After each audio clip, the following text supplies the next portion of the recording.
शैतानुर्रजीम बिस्मिल्लाहिर्रहमानिर्रहीम। मैं अपने तमाम सब्सक्राइबर को अपने यूट्यूब चैनल वी विद रुमान में वेलकम करता हूं, और जिन्होंने अभी तक मेरे यूट्यूब चैनल वी विद रुमान को सब्सक्राइब नहीं किया वो जल्दी जल्दी सब्सक्राइब कर लें ताकि मेरी लेटेस्ट वीडियो आप तक इजीली पहुंच सके। आज हम FIN624 Islamic model of the financing का GDB सोल्यूशन लेके आए हैं। स्प्रिंग 2021 में जो आया हुआ है उसको देखेंगे, और जिन्होंने एक्टिविटी सोल्व करानी हो, क्यूज सोल्व कराने हो और ऑनलाइन पढ़ना हो तो मेरे व्हाट्सअप नंबर के ऊपर रब्ता कर सकते हैं, और इंशाल्लाह हम आपको अच्छी ग्रेडिंग के साथ पास करवा देंगे। ठीक है, तो आए हम अब GDB की तरफ बढ़ते हैं, और चले हम GDB की तरफ बढ़ते हैं। चले, अच्छा, ये GDB आया हुआ था कि मुबारबा is a type of the sale, is seller expects disclose the cost of the product and the profit. मतलब जो आपका शरीयत में होता है कि जो आप कास्ट बेचना चाह रहे हो उसको डिस्क्लोज करो, आपकी कास्ट कितनी है, और प्रॉफिट भी बताओ कस्टमर को कि मैं कितना प्रॉफिट चार्ज करने लगा हूँ, which is being charge to the product. इस्लामी शरीयत में यह है। ये बड़ा एक सख्त मामला है, लेकिन आजकल होता नहीं है। इज़ मुबारबा is client default in making payment of the price at the due date. अगर वो जिस तरीके तक उसने वादा किया होता है वो पेमेंट ना कर पाए, the price of the can not be increase, तो प्राइस इंक्रीज नहीं हो पा रही होती तो प्राइस इंक्रीज नहीं करेगा। That's why Islamic bank can not be impose late payment penalty into the customer. मतलब इस्लामिक बैंक क्यों नहीं पेनल्टी इम्पोज करता कस्टमर के ऊपर। In order to tackle this issue, customer of the Islamic bank का undertakes to pay the specific amount to the Islamic bank as charity. जो charity को दी जाती है, चैरिटी को पैसे पे करता है, फिर ही default in making the payment of the due date.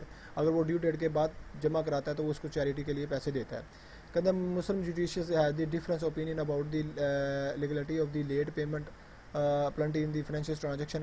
Being of student of the financial model of the financing FIN624, what is your opinion about the legality of the late payment of the penalty of the financial transaction?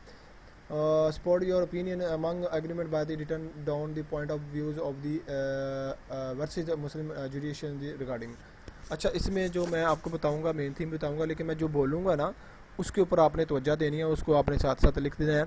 और ये जो मैंने आगे screen show करूँगा उसमें आपको concept दूंगा, और जो बोलूँगा उसको सिनेरियो के साथ आप टैप करूँगा तो वो आपने ज़्यादा तवज्जो रखनी है। ठीक है, इसको देख लेते हैं हम। सही है, आगे देखिएगा कि आपका ये आ जाता है कि सबसे पहले आ जाता है कि the payment in the case of the मुबारबा मे बी एट स्पॉट में करनी होती है, या may be on the subsequent late agree upon the parties. मतलब या तो आपने बाद में पे कर सकते हो, या आप जो डेट दी होती है उसमें अंदर पे करना होता है।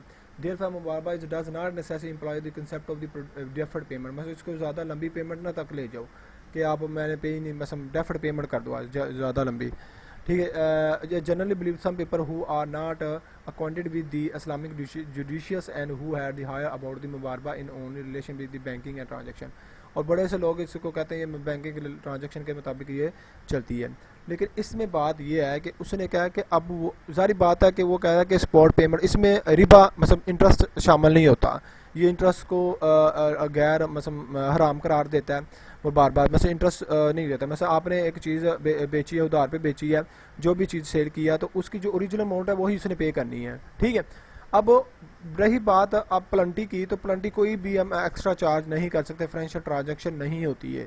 ठीक है, जो ओरिजिनल अमाउंट होती है वही आपने पे करनी होती है मुबारबा में। ठीक है, तो ट्रांजैक्शन में नहीं होती। जो आगे उसने कहा बताया भी इंट्रोडक्शन, मुबारबा is Islamic convention is simply sale होती है। This feature of the distribution of the other kind of the sale is sale मुबारबा express is tell purchase how much cost. ये वही बताइए जो सवाल में बताया हुआ है।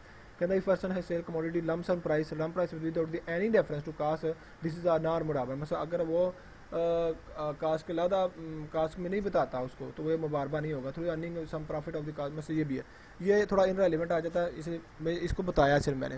तो आपने इसमें यही करना कि जो पेमेंट होती है वो लमसम होनी चाहिए, आपकी सपोर्ट होनी चाहिए, सब्सिक्वेंट जो जिसकी पार्टी के साथ एग्री किया होता है उसके साथ उस हिसाब से आपने डेट, अगर वो डेट गुजर जाती है तो उसके ऊपर वही प्लंटी नहीं लगेगी, वही अमाउंट लगे जो उसने पे करनी होगी। हाँ, अगर वो चैरिटी के लिए सब कुछ कस्टमर देता है तो वो उनकी एक पर्सनल हेडिक है, वो दे सकता है। लेकिन कोई भी बैंक चार्जेस या बैंक या कोई भी एक लीगली राइट नहीं है कि आप उसके ऊपर कोई प्लंटी चार्ज करो। ठीक है, तो ये इसका सिंपली क्वेश्चन बनता है। तो यही आज का GDB था। मैं यही कहूँगा जिन्होंने अभी तक मेरे चैनल को सब्सक्राइब नहीं किया वो जल्दी जल्दी सब्सक्राइब कर ले ताकि मेरी लेटेस्ट वीडियो तक आप तक पहुँच सके। थैंक यू सो मच, अल्लाह हाफिज़।